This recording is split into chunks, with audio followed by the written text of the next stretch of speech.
उतनी सुंदर नहीं है जितना लोग कहते हैं। यह किताब उतनी रोचक नहीं है जितना मैंने सोचा था। यह कमरा उतना बड़ा नहीं है जितना आकाश ने सोचा था। तो गाइज ये जो सारी सेंटेंसेस है इसमें हम सामने वाले को ये कह रहे हैं कि कोई चीज या कोई इंसान को हमने जैसा सोचा था, उसका क्वालिटी हमने जैसा सोचा था वो वैसा नहीं है। जैसे कि पहले वाले सेंटेंस में हमने बोला है वो उतनी सुंदर नहीं है जितना लोग कहते हैं। तो यहाँ हम क्या बोल रहे हैं कि जो सब्जेक्ट है वो उसका क्वालिटी, यहाँ पे क्वालिटी क्या बताया गया है, सुंदर, है ना।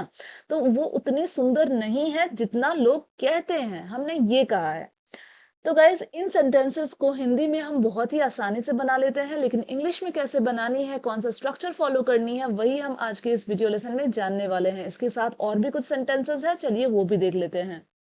जितना सह सको उतना ही सहना, जितना खा सको उतना ही खाओ, जितना बोल सको उतना ही बोलना।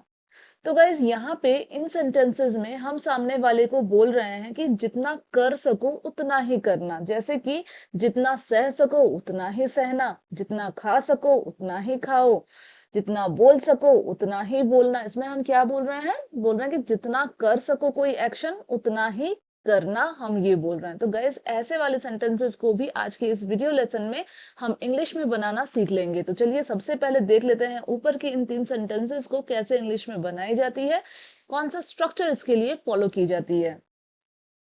तो गाइज ऊपर की 3 सेंटेंसेस को बनाने के लिए हम ये वाली स्ट्रक्चर फॉलो करेंगे।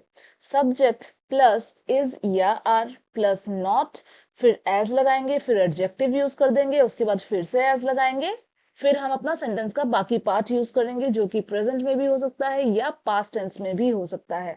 तो गाइस चलिए बेटर अंडरस्टैंडिंग के लिए एग्जांपल्स के साथ समझते हैं।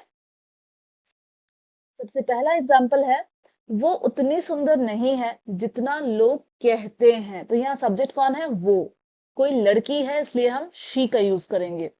तो she is not as beautiful as people say, यहाँ पे एडजेक्टिव क्या है, ब्यूटिफुल, ठीक है। तो एज ब्यूटिफुल, उतनी सुंदर नहीं का बात किया गया है, इसलिए नॉट का यूज यहाँ हम कर रहे हैं। She is not as beautiful as people say. तो यहाँ वाला जो ये वाला सेंटेंस है गाइस, पीपल से, लोग कहते हैं, ये प्रेजेंट टेंस की सेंटेंस है। तो यहाँ पे हम सिंपल प्रेजेंट टेंस का स्ट्रक्चर फॉलो कर रहे हैं जो कि है सब्जेक्ट प्लस V1 या फिर V5। V1 यूज हम तब करते हैं जब हमारा सब्जेक्ट प्लूरल होता है, और V5 का यूज हम तब करते हैं जब हमारा सब्जेक्ट सिंगुलर होता है।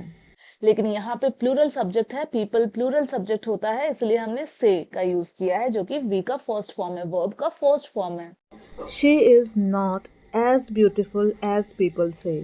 नेक्स्ट एग्जांपल है, ये किताब उतनी रोचक नहीं है जितना मैंने सोचा था। तो गाइस इस सेंटेंस में हमारा जो सब्जेक्ट है वो एक किताब है। तो दिस बुक, ये किताब बोली गई है। This book is not as interesting as I thought, जितना मैंने सोचा था बोला गया, यानी कि सिंपल पास्ट टेंस का सेंटेंस है, इसलिए यहाँ पे देखिए हमने पास्ट टेंस को फॉलो करके अपना सेंटेंस ये वाला बनाया है, आई थॉट, ठीक है। This book is not as interesting as I thought. तो गाइज यहाँ पे जो इंटरेस्टिंग वर्ड है ये हमारे जो सब्जेक्ट है उसकी क्वालिटी बता रहा है, इसलिए ये एडजेक्टिव है इस सेंटेंस का। This book is not as interesting as I thought. अगला एग्जाम्पल, ये कमरा उतना बड़ा नहीं है जितना आकाश ने सोचा था। यहाँ सब्जेक्ट कौन है, जो सेंटेंस का पहला वाला पार्ट है उसका सब्जेक्ट है कौन, कमरा, है ना। तो यहाँ पे सेंटेंस इंग्लिश में होगा, क्या बोला गया है, जितना आकाश ने सोचा था, ऐसा बोला गया, यानी कि सिंपल पास्ट टेंस का है सेंटेंस ये वाला। तो इसलिए आकाश थॉट, सब्जेक्ट प्लस वर्ब का सेकंड फॉर्म यूज किया जाता है सिंपल पास्ट टेंस के सेंटेंस के लिए। यहाँ पे जो बिग है वर्ड, ये एडजेक्टिव है, ये रूम की क्वालिटी बता रही है।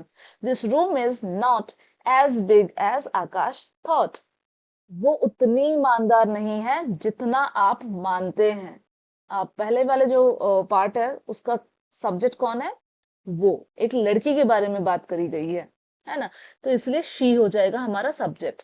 She is not as honest as you believe, जितना आप मानते हैं, ये प्रेजेंट टेंस की सेंटेंस है, सिंपल प्रेजेंट टेंस की, इसलिए यू बिलीव, ठीक है। और यहाँ जो एडजेक्टिव है वो है ईमानदार, तो ईमानदार के लिए honest. She is not as honest as you believe. एक और एग्जांपल, ये बैग उतना भारी नहीं है जितना ये दिखता है। तो गाइस ये जो पहला पार्ट है इसका सब्जेक्ट कौन है? बैग, एक चीज है, एक सामान है।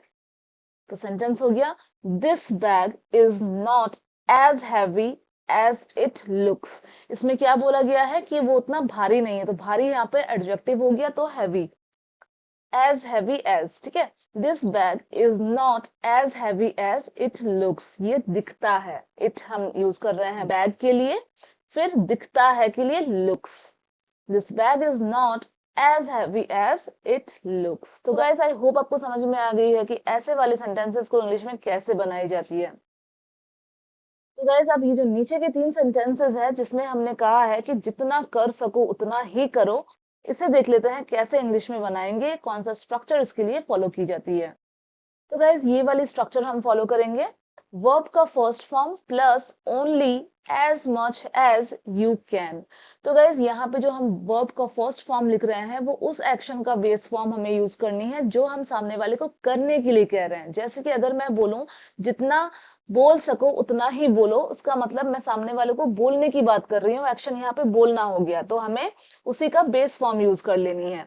उसके बाद only as much as you can, ये सारे सेंटेंसेस में यूज कर लेनी है। यहाँ पे एबिलिटी की बात करी जा रही है इसलिए कैन का यूज हमने करना है। और ओनली वर्ड का यूज इसलिए हम कर रहे हैं क्योंकि यहाँ हमने लिमिट दे दी है कि जितना कर सको उतना ही करना है, इसलिए हम ओनली वर्ड का यूज कर रहे हैं। बेटर अंडरस्टैंडिंग के लिए चलिए सारे एग्जाम्पल्स के साथ समझ लेते हैं।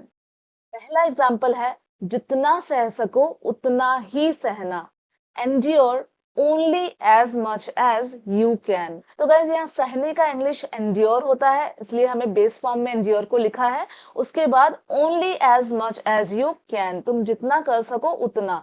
तो गाइज एबिलिटी की बात करी जा रही है इसलिए हमने कैन का यूज किया है, ठीक है। एक और चीज यहाँ पे गाइज नोटिस कीजिए, इंग्लिश का जो सेंटेंस है इसमें हमने यहाँ पे सब्जेक्ट का यूज किया है यू कैन, लेकिन हिंदी का जो सेंटेंस है उसमें हमने तुम का यूज नहीं किया है। लेकिन हमें समझ में आ जा रही है कि ये सामने वाले को ही बोली गई है, इसलिए हम सब्जेक्ट को अलग से यूज नहीं कर रहे हैं। लेकिन गाइज इंग्लिश में सब्जेक्ट का यूज करना है, अदरवाइज हमारा जो सेंटेंस है वो करेक्ट वे में हम नहीं बना पाएंगे। तो हमारा सेंटेंस हो गया, endure only as much as you can, जितना सह सको उतना ही सहना। नेक्स्ट एग्जाम्पल, जितना खा सको उतना ही खाना। तो यहाँ कौन सी एक्शन की बात करी जा रही है? खाने की।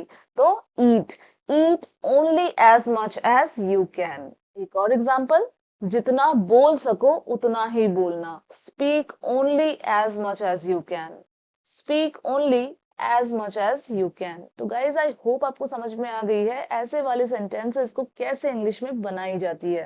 गाइज अब ये जो 2 सेंटेंसेस आपको स्क्रीन पर दिख रही है वो उतनी भोली नहीं है जितना आप उसे समझते हो, और जितना लिख सको उतना ही लिखो।